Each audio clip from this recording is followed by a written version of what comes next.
Wimbledon, Serena Williams a une marche d'une 10e finale 10 mois après son accouchement. Serena Williams n'est plus très loin de réussir son immense pari en Grand Chelem. L'ancienne N1 mondiale se frottera jeudi à l'Allemande Julia Görges, une joueuse qui lui réussit, avec à la clé une possible 10e finale à Wimbledon.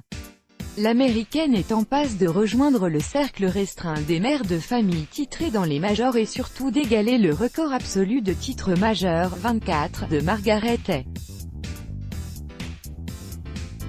L'Australienne avait réalisé un petit chelem en 1973, en s'adjugeant l'Open d'Australie, Roland-Garros et l'US Open, après avoir donné naissance à son premier enfant. Elle était alors entre sa 30e et sa 31e année. À 36 ans bien tassée, la cadette des sœurs Williams la surpasserait en longévité si elle parvenait à ses fins. Être en demi-finale, c'est quand même une petite surprise pour moi.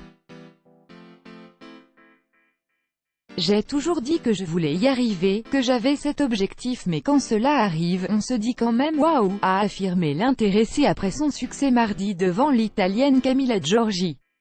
Pour donner davantage de corps au rêve, l'ancienne N1 mondiale, 181e actuellement, devra écarter Görges qui disputera à 29 ans sa première demi-finale en Grand Chelem. Auparavant, la native de Bad Oldesloe, nord de l'Allemagne, n'avait jamais dépassé les huitièmes de finale. À Londres, elle avait surtout perdu dès le premier tour lors des 5 dernières éditions. C'est encore plus agréable d'être en demi-finale ici qu'ailleurs en Grand Chelem parce que je ne m'y attendais pas, a souligné la 13e mondiale après son succès mardi devant la néerlandaise Kiki Bertens, 20e. Ce grand gabarit, 1,80 m, a des arguments à faire valoir sur gazon, en particulier son coup droit et son service. Avec 44 S, elle est en tête du classement, avec 5 longueurs d'avance sur sa future adversaire. Mais en 3 confrontations, Görges n'a jamais pris un set à Williams. Sur une surface comme le gazon, l'une des meilleures de l'américaine, le défi est donc vertigineux.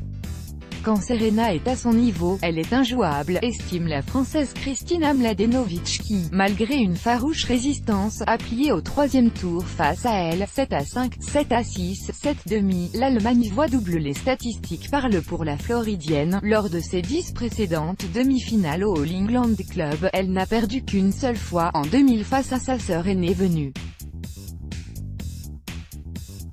Lors de son dernier affrontement avec Görges, pas plus tard que le mois dernier à Roland-Garros, 3e tour, elle avait maîtrisé la situation avec brio, 6-3, 6-4, c'était il y a 4 ou 5 semaines. Cela n'a plus d'importance aujourd'hui. C'est un nouveau match sur une autre surface.